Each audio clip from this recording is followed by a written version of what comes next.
उशक काल होता होता काळ रात्र झाली. अरे पुन्हा आयुष्याच्या पेटवा मशाली. स्वातंत्र्यपूर्वी काळातील सुरेश भट यांच्या कवितेतून अवतरलेले हे ओळ आहे. 15 ऑगस्ट 1947 रोजी भारत देश स्वतंत्र झाला आणि त्याच रात्री इतिहासामध्ये एक दुःखद घटना सुद्धा नोंदवली गेली. ती म्हणजे भारत आणि पाकिस्तान असे हिंदुस्थानाचे झालेले दोन तुकडे.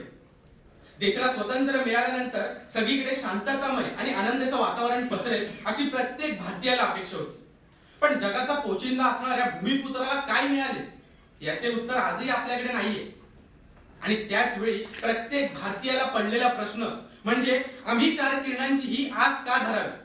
हा विषय मी रोहित विकास रोडे, विभाग कोकण आपल्या समोर मांडत आहे.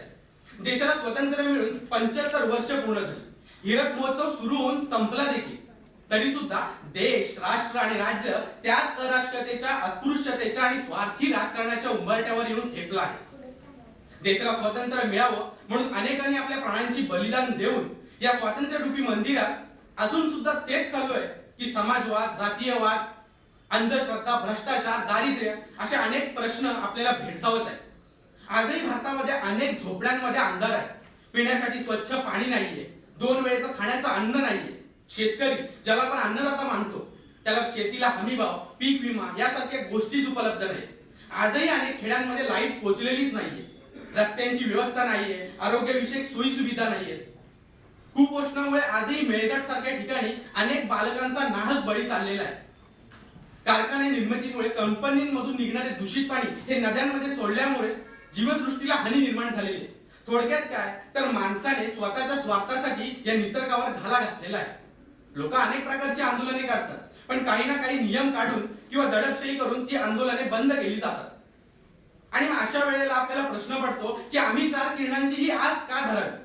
मान्य आहे मला की पूर्वी आपल्यावर ब्रिटिश, डच, फ्रेंच, पोर्तुगीज ह्या लोकांचे वर्चस्व होते, पण आज या स्वतंत्र भारतामध्ये आपलेच लोक आपल्या पाठीत खंजीर खुपसत आहेत. मला तर असं वाटतं की आम्ही चार किरणांची ही आस का धरू नये, कारण सावित्रीबाई फुले यांनी स्त्री शिक्षणाची आस मनामध्ये धरली आणि त्या दृष्टीने अनेक हालापेष्टा सोसत स्त्रियांच्या अंधाऱ्या जीवनात त्यांनी ज्ञानाच्या ज्योती पेटवल्या आणि सांगितलं की पुस्तकाने मस्तक सुधारतं आणि जे मस्तक सुधारतं त्याचं कधीही हस्तक होत नाही आणि त्याही उलट ते कुणासमोरही नतमस्तक होत नाही. त्यामुळे पुस्तकही वाचली पाहिजे. अनाथांची माय, निराधारांची आधार सिंधुताई सपकाळ यांचं उदाहरण तर आपल्याला माहितीच आहे. त्याचप्रमाणे प्राण घ्या पण झेंडा मिळणार नाही असे ठणकावून सांगणारा 13 वर्षीय शिरीष कुमार थोर क्रांतिकारक आपल्या 3 सवंगड्यांसह पोलिसांच्या गोळीबारामध्ये जागीच ठार झाला. मनुस्मृतीचे दहन, दलित समाजाचे आधारस्तंभ, महाडचा सत्याग्रह आणि शेतकऱ्यांचे कळवारी डॉक्टर बाबासाहेब आंबेडकर ज्यांनी आपल्या देशाची राज्यघटना लिहिली. आज त्यांच्यासारखे अनेक थोर क्रांतिकारक आणि समाज सुधारक यांनी आपल्या प्राणांची बलिदान दिली. वेळीच आपल्या कुटुंबाचा सुद्धा विचार केला नाही. मनामध्ये एक ध्यास, ऊर्जा आणि प्रेरणा असली पाहिजे. जिज्ञासा असणं खूप गरजेचं आहे. जेव्हा वर्गामध्ये सगळे मुलं बसलेली होती तेव्हा गुरुजींनी एक प्रश्न विचारला, कालचा स्वाध्याय पूर्ण झालाय का. तेव्हा एका मुलाने उत्तर दिलं की नाही. गुरुजी त्या मुलासमोर गेले, त्याला मारण्यासाठी त्याचा हात पुढे उचलला आणि त्यानंतर त्याला मारण्यासाठी काठी उभारलेली असताना त्यांच्या मनामध्ये प्रश्न आला. ते त्या मुलाला म्हणाले की तुझ्या हातावर तर विद्येची रेषाच नाहीये, तुला मारून मी काय करू. तेव्हा त्या मुलाने उत्तर दिलं की गुरुजी, विद्येची रेषा म्हणजे काय असते. गुरुजी म्हणाले, ही जी हाताच्या मधून चालली ही विद्येची रेषा आहे, ती तुझ्या हातावर कुठे दिसतच नाहीये, तुला मारून मी काय करू आणि तू काय शिक्षण घेणार. तो मुलगा रडत रडत तसाच वर्गाच्या बाहेर गेला. 2 मिनिटांनी धावत पुन्हा वर्गात आला आणि गुरुजींना त्यांनी त्याचा हात दाखवला. त्याचा रक्ताने माखलेला हात बघून गुरुजी म्हणाले, हे तू काय केलंस. तो म्हणाला, तुम्ही म्हणालात की माझ्या हातावर विद्येची रेष नाही. त्यांनी चाकूने आपल्या हातावर विद्येची रेष काढलेली, वार केलेला आणि गुरुजींना म्हणाला, आता मला विद्या घेण्यापासून कोणीही थांबू शकत नाही. आणि हाच मुलगा ज्यांनी चाकूच्या वाराने आपल्या हातावर विद्येची रेष काढली होती तो मोठेपणी व्याकरणाचार्य पाणिनी म्हणून ओळखला गेला. मित्रांनो, मनामध्ये एक ध्यास आणि एक जिज्ञासा जी तुम्हाला यशाच्या शिखरापर्यंत पोहोचवू शकते. तुम्हाला माहिती आहे का की चंद्रावर पहिलं पाऊल ठेवणारा माणूस कोण होता. नील आर्मस्ट्रॉंग. अर्थातच, पण याच्या मागची एक घटना तुम्हाला माहिती आहे का.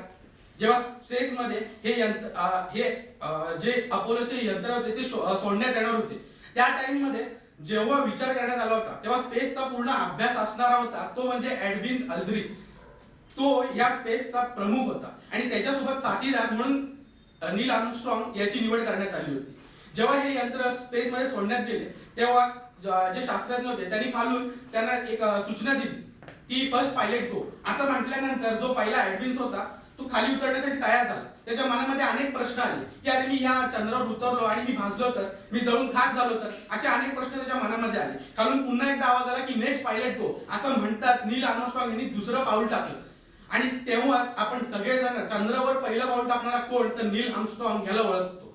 निर्णय घेण्याची क्षमता ही तत्पर असली पाहिजे. शेवटी मी आपल्याला एवढंच सांगेन की तुम्ही जर आज धरली नाही तर आज होणारी रात्र याचा विचार करत बसाल, आणि आज जर रात्र होत असेल तर उद्याचा दिवस ही सुंदर किरणांची सकाळ घेऊन येणार असेल.